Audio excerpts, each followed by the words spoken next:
ఫార్మాలో భూములు కోల్పోయినటువంటి రైతుల సదస్సు ఇప్పుడు రంగారెడ్డి జిల్లా కుర్మిద్ద గ్రామంలో జరిగింది. ఇప్పటికీ 800 మంది రైతులు 2500 ఎకరాల భూమిని ఇవ్వమని చెప్పి రైతులు గట్టిగా నిలబడ్డారు. వాళ్ళ భూమిని లాక్కోవడానికి వాళ్ళని రికార్డుల నుంచి తొలగించి భూమిని ఆక్రమించుకునేటటువంటి ప్రయత్నం ప్రభుత్వం చేస్తుంది. దీన్ని సిపిఎం పార్టీ తీవ్రంగా వ్యతిరేకిస్తుంది. వాళ్ళ భూములు వాళ్ళకే ఉండేటట్టుగా ప్రభుత్వం చర్యలు తీసుకోవాలని చెప్పి డిమాండ్ చేస్తున్నాం. అలాగే తక్కువ ధరకే ఎకరకు 8 లక్షలు 16 లక్షలు అట్లాగే 100 గజాలే ఇంటి స్థలం ఇస్తాం, ఒక ఉద్యోగం ఇస్తామని మోసపూరితమైన పద్ధతుల్లో దాదాపు రైతులతో 1000 ఎకరాల భూములంతా కూడా తీసుకున్నారు. ఈ రైతులంతా కూడా ఇప్పుడు మార్కెట్ ధరకు అనుగుణంగా ఆ భూమికి రేటు ఇవ్వాలని, అట్లాగే ఎకరకు 800 గజాల చొప్పున స్థలం ఇవ్వాలని ఆ డిమాండ్స్ మీద కలెక్టర్ దగ్గరికి పెద్ద ఎత్తున ఆందోళన కార్యక్రమాన్ని పూనుకోవడం అనేటటువంటి జరుగుతుంది.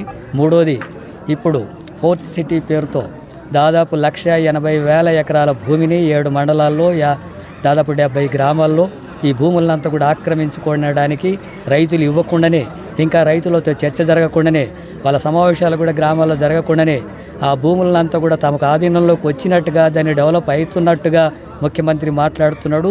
ఇది పూర్తిగా రైతాంగానికి హక్కులను హరించి వేసేటటువంటి పద్ధతులు ఈ ప్రభుత్వం వ్యవహరిస్తుంది.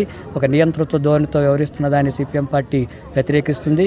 రైతులతో మాట్లాడాలా, వాళ్ళ అభిప్రాయాలు తీసుకోవాలా, ఇస్తామన్న వాళ్ళతో తీసుకోవాలా, మార్కెట్ ధర ఇవ్వాలా, ఇవ్వమన్నటువంటి రైతులకు వాళ్ళ భూములు వాళ్ళకే ఉండేటట్టుగా చర్యలు తీసుకోవాలని చెప్పి డిమాండ్ చేస్తూ ఈ నెల 20-21 తేదీల్లో కలెక్టరేట్కు పెద్ద ఎత్తున రైతులంతా కూడా కలిసి పాదయాత్ర కార్యక్రమాన్ని నిర్వహించడం జరుగుతుంది. 21 తారీఖున ముట్టడి కార్యక్రమం కూడా ఉంటుంది, కలెక్టరేట్ ముట్టడి. అంతలోగానే కలెక్టర్ రైతులను పిలిచి చర్చలు జరిపి డిమాండ్స్ను పరిష్కరించేందుకు చర్యలు తీసుకోవాలా, ప్రభుత్వం కూడా ఆ రకంగా జోక్యం తీసుకోవాలా, లేకపోతే రైతులు ఇంకా మరింత ఉధృతమైనటువంటి ఆందోళనకు పూనుకుంటారు. ఇక్కడ ఫ్యూచర్ సిటీ అనేటటువంటిది రైతుల్ని తరిమేసి కోటీశ్వర్లకు మాత్రమే ఈ రంగారెడ్డి జిల్లా ఈ ప్రాంతం అంతా కూడా అభివృద్ధి చెందిన నగరంగా మారుస్తామంటే చూస్తూ సహించేటటువంటి సమస్య లేదు. అక్కడ రైతులకు, కూలీలకు, పేదవాళ్లకు అందరికీ సమానమైనటువంటి అవకాశాలు ఉండేటటువంటి పద్ధతుల్లో తీసుకోవాల్సి ఉంటుంది.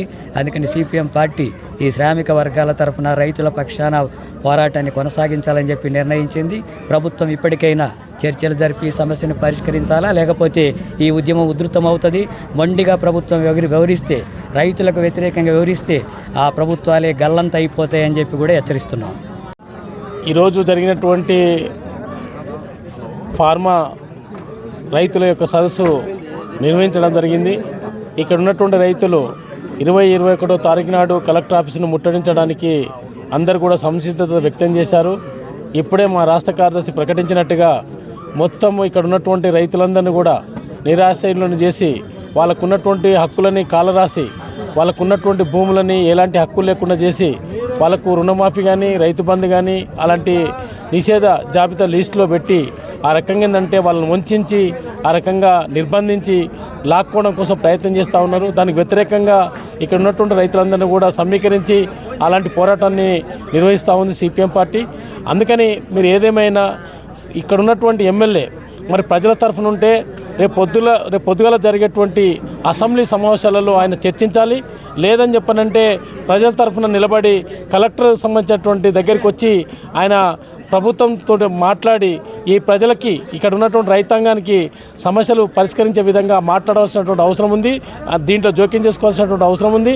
అందుకని పైన ప్రజల తరఫున ఉంటాడా లేదంటే కార్పొరేట్ల తరఫున ఉంటాడా తేల్చుకోవాల్సినటువంటి అవసరం ఉందని చెప్పి మల్రెడ్డి రంగారెడ్డిని, అదే రకంగా సబితా ఇంద్రారెడ్డి గారిని నేను ప్రశ్నిస్తూ ఉన్నా. రైతుల తరఫున ఈ యొక్క ఫార్మా సదస్సు జరగడం జరిగింది. ప్రధానంగా ఈ యొక్క సదస్సులో ఏదైతే హైకోర్టు ఇచ్చిన తీర్పు ఏదైతే ఉన్నదో ఆ తీర్పు ప్రకారంగా రైతులకు 800 మంది రైతుల యొక్క హక్కులు కాలరాశారు. కోర్టు ఆదేశాల మేరకు ఏవైతే తీర్పు ఇచ్చిందో ఆ తీర్పును ఎంబడే కాంగ్రెస్ ప్రభుత్వము అమలు చేయవలసిన బాధ్యత ఉన్నది. రేవంత్ రెడ్డి ప్రభుత్వము అధికారంలోకి రాకముందు బీఆర్ఎస్ ప్రభుత్వము ఆ రోజు భూసేకరణ చేసింది. ఈ భూసేకరణ రైతులకు అగెనిస్ట్గా చేసింది కనుక మేము రైతుల పక్షాన ఉంటా అని చెప్పి కాంగ్రెస్ ప్రభుత్వం చెప్పడం జరిగింది. ఇప్పుడు కాంగ్రెస్ అధికారంలోకి వచ్చి మాట తప్పుతుంది కనుక ఎంబడే మాట నిలబెట్టుకోవాల్సిన అవసరం ఉంది. కోర్టును ఏదైతే చట్టం ఉన్నదో ఆ చట్టాన్ని గౌరవించవలసిన విషయం కూడా ప్రభుత్వము తెలుసుకోవాల్సిన అవసరం ఉందని చెప్తూ రైతులు ఏదైతే 20-21 తారీఖు నాడు జరిగే ఏదైతే పాదయాత్ర ఉన్నదో ఈ పాదయాత్రను జయప్రదం చేయడానికి అన్ని గ్రామాల రైతులు చైతన్యవంతులై రావాలి. వాళ్ళే కాకుండా ఈ భూమి ఏదైతే ఉన్నదో భూమి మీద కాకుండా భూమియేతర అంటే చేతి వృత్తుల వాళ్ళు ఇతర వాళ్ళు అందరూ కూడా ఈ యొక్క కార్యక్రమంలో పాల్గొని వాళ్ళ హక్కులకు కూడా న్యాయం జరిగే విధంగా రావాలని చెప్పి కోరుతూ నాకు ఈ అవకాశం ఇచ్చేందుకు ప్రత్యేకంగా ధన్యవాదాలు తెలుపుతూ ముగిస్తున్నాను.